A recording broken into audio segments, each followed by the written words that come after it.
Guillermo Marcó fue vocero de Jorge Bergoglio.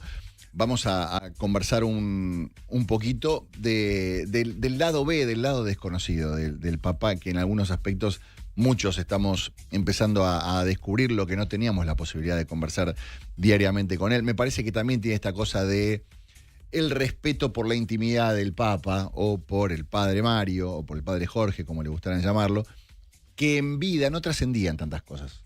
Ahora que falleció, me parece que hay como una... Ahora podemos contar algunas cosas que antes por ahí, por una cuestión de respeto de la intimidad del padre, no lo hacíamos. Más allá de que no están contando nada inconveniente. Guillermo, ¿qué tal? Horacio Cabac, saluda de equipo. Están Bien, bien. ¿Cómo está usted? procesando con mucha fe y mucha esperanza desde el lado religioso, con la tristeza de la separación desde el punto de vista humano, ¿no? Que es Claro. algo lógico. Claro. ¿Cuánto tiempo trabajaste con el padre? 9 años. 9 años. Y que nos conocemos 30, Mirá. unos cuantos. Claro. ¿Seguiste en contacto con él una vez que dejó de ser Sí, el por padre y pasó a supuesto, ser pero papa? Ajá. primero no con la continuidad que tenía en Buenos Aires, que hablaba muy frecuentemente. Claro. Yo durante 9 años fui su voz pública, entonces, bueno, nada, todos los días tenía que consultarle algo sobre algo que pasaba, ¿viste? Que pensaba o que no pensaba. Muchas veces no podía o no daba el tiempo, Sí. y él decía que yo conocía su cabeza, como que podía. Me dice, no hace falta que yo te diga todo porque vos ya conocés cómo pienso. Entonces, Claro. bueno, Claro. muchas veces fue eso también, ¿no? Tener que hablar sin poder consultarle sobre cosas que eran, bueno, nada, materias complicadas generalmente. Sí, claro. Y bueno, obviamente después, cuando no perdés esa cercanía cuando es papá, porque estás todo el tiempo viendo cosas que él hace o dice, y bueno, sí se pierde esa frecuencia o esa asiduidad. Yo, gracias a Dios, pude viajar 1 o 2 veces al año a Roma, muchas veces con el Instituto de Diálogo Interreligioso, casi 1 vez al año. Organizábamos algún congreso donde podíamos compartir, digamos, no solamente nosotros, sino también compartir tiempo con él. Y en eso él siempre fue muy generoso, y eso también aprovechaba yo siempre le mandaba el mismo mensaje: mirá, no tengo nada importante para decirte, solamente si tenés ganas, si tenés tiempo, bueno, me gustaría verte. Y él siempre se arreglaba para a la hora de la tarde, no sé, antes de empezar a atender, tipo 4 de la tarde, dejarme a veces 1 hora, a veces 1 hora y media, en donde yo no iba con ningún tema, porque me parecía lindo que él tuviese la oportunidad de charlar. Digamos, toda persona que va a hablarlo al Papa está esperando alguna frase magistral o Claro. alguna definición sobre la vida eterna, y Claro. yo, digamos, me parecía que estaba bueno que él pudiera hablar de lo que quisiera. ¿Sabés que eso lo conversaba hoy? No me acuerdo, me parece que fue con un artista que era muy cercano al Papa. Uno pensaba, ¿no?, permanentemente bajo la presión de si no es un monarca es un presidente, y si no es un presidente es un líder religioso, esta cosa donde de vez en cuando tenía la posibilidad de conversar con ustedes como para relajarse, para hablar de otra cosa, para por ahí que no le pregunten, sino a él escuchar. ¿De qué cosas le gustaba hablar cuando tenía la posibilidad de salir de su rol de papa? Y primero le gustaba escuchar. O sea, te pregunto, no sé, yo la última vez que hablé con él fue el 29 de enero, que me llamó para mi cumpleaños, y después de saludar, lo primero que me preguntó, bueno, che, ¿quiénes van y qué vas a hacer de comida? Ah, mirá. Nada muy trascendente, digamos, pero bueno. Y después yo, la verdad que las conversaciones han sido muy ricas, porque yo siempre le preguntaba más que cómo se sentía, si le había cambiado la oración, ¿viste? Si dormía bien a la noche.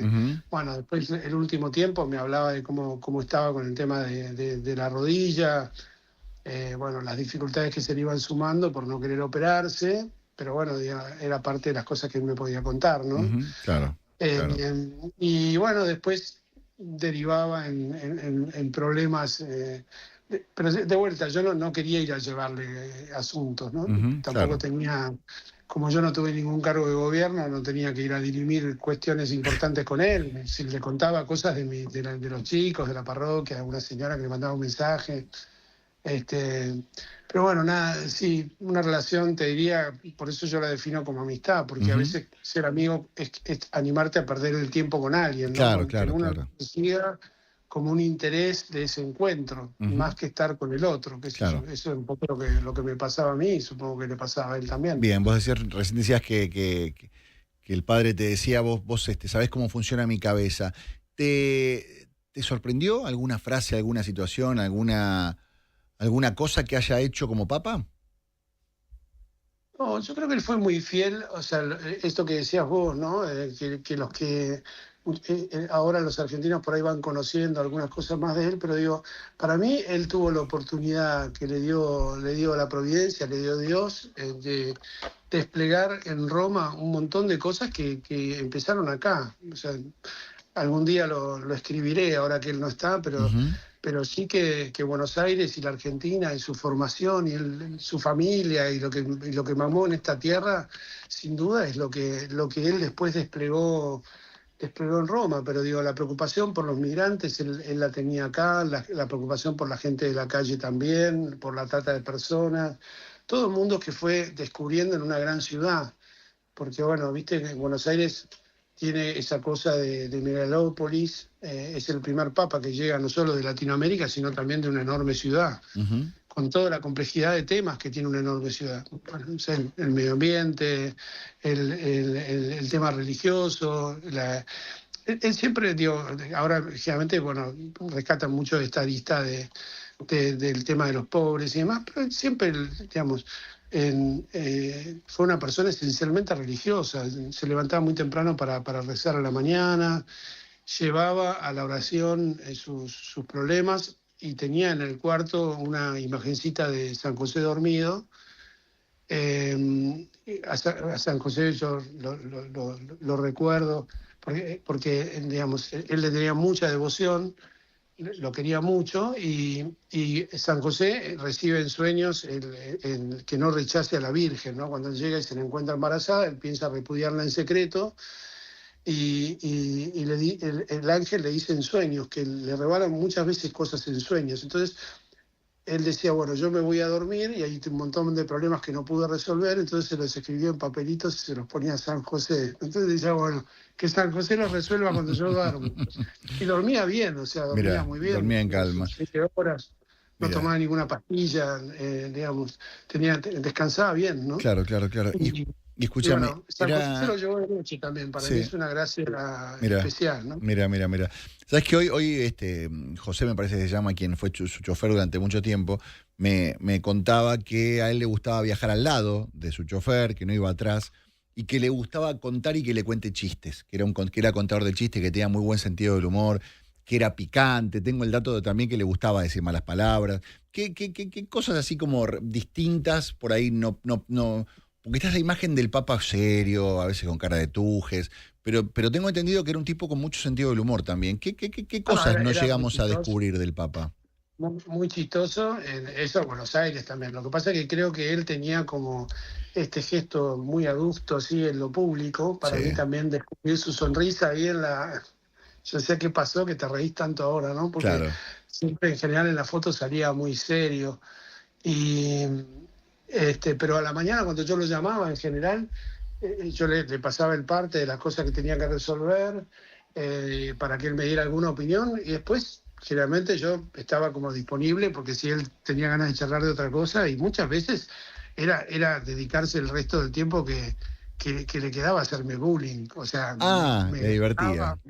gastaba, se divertía con los problemas que yo le contaba y se los tomaba medio a risa todo, ¿no? Ajá, Entonces, yo como me quitaba la gravedad de del tema. las Mira cosas que vos. para mí eran Sí, dramáticas y para él, y para era nada. tan futbolero como lo cuenta, no tuvo su cosa con San Lorenzo, pero después ya quedó más como una cosa así de. Mira, en realidad era esto que yo te cuento. Él no era tanto, no, jamás iba a la cancha, no Ujú. escuchaba fútbol Claro. por la radio. Era así muy, muy amante de la música clásica, le gustaba mucho leer. Ujú. Era lo que hacía cuando tenía tiempo libre. Tenía lo convencimos de que existían los CDs, porque él tenía cassettes, ¿viste? Tenía un grabador muy chiquitito de Claro, cassettes. sí. Mira, Jorge, ya se te rompen y ya no se consiguen, ¿no? O sea, en Mercado Libre como antigüedad, digo, pero Claro. hay otra cosa. Ahora, bueno, al final lo convencimos de que se comprara uno de CD. Angela Merkel, cuando lo fue a ver, le llevó una colección de CDs porque sabía, tenía el dato que le Ah, gustaban. mira, qué divertido. Qué buena onda. Muy bueno. Y nunca tuvo una computadora, usaba máquina de escribir de las viejas, Claro. una letra. Bueno, me contaron que las cartas, él las redactaba de puño y letra, a esa carta le sacaban una foto, la traducían a PDF y la mandaban por mail, porque él no escribía mails. Sí, no escribía mails. Yo cuando estaba en la oficina de prensa tenía que recortar, decir que tenía un chico de trabajar conmigo, tenía que recortar las cosas de los diarios.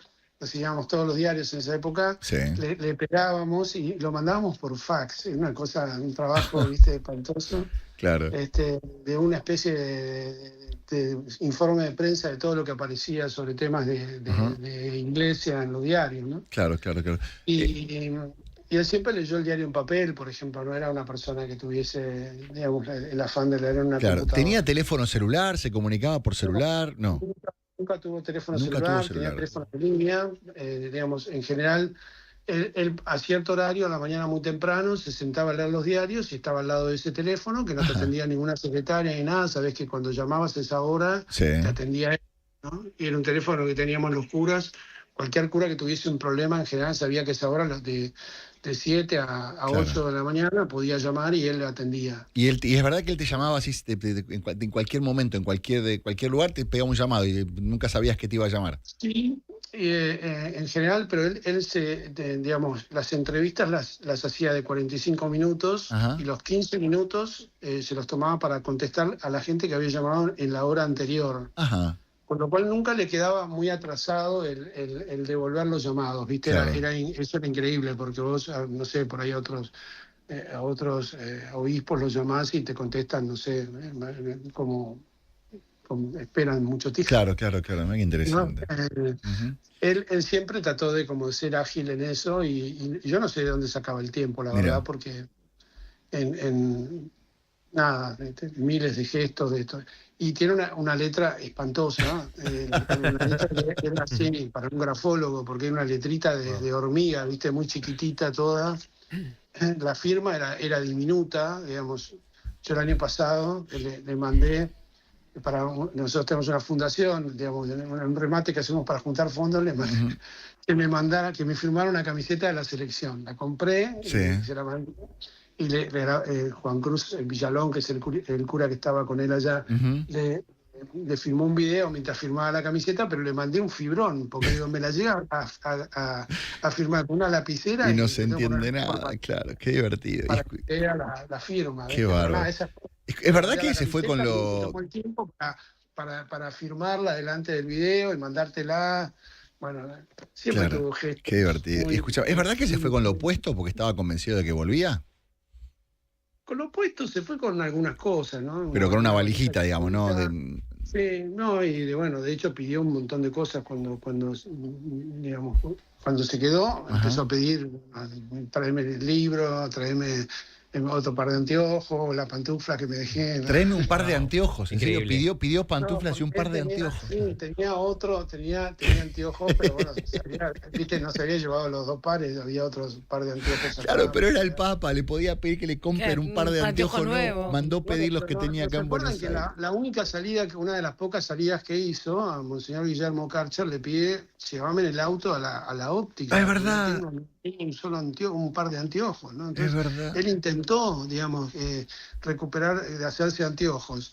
Y cuando llegó a la óptica se armó un escándalo, la gente salió al Papa, se juntó una multitud, él había salido sin guardia, sin vigilancia, sin nada.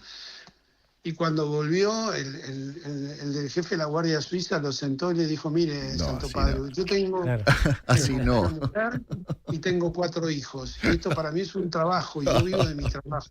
Y si a usted le pasa algo, a mí me echan. Claro. Así que le pido, por favor, que a partir de ahora no haga estas cosas.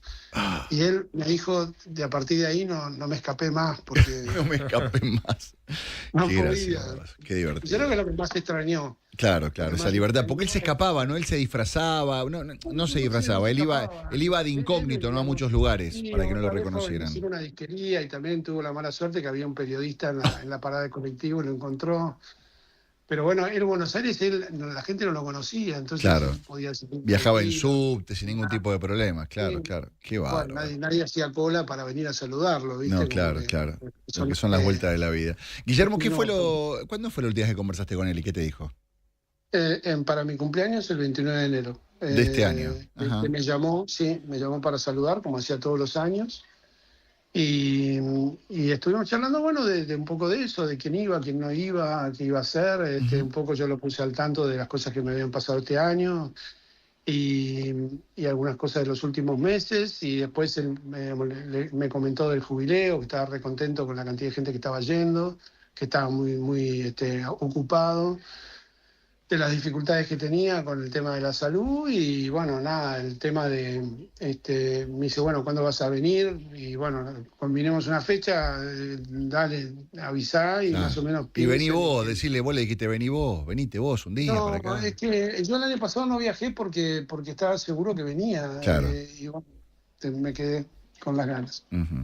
Bueno, yo les tengo que pedir disculpas, No, pero por favor, te pedimos disculpas a nosotros que te entretuvimos un montón de tiempo porque era súper eh, interesante lo que estabas para contar. Te agradezco mucho por tu tiempo, Guillermo. no, por favor, muchas gracias a ustedes por llamar. Hasta la próxima. Era Guillermo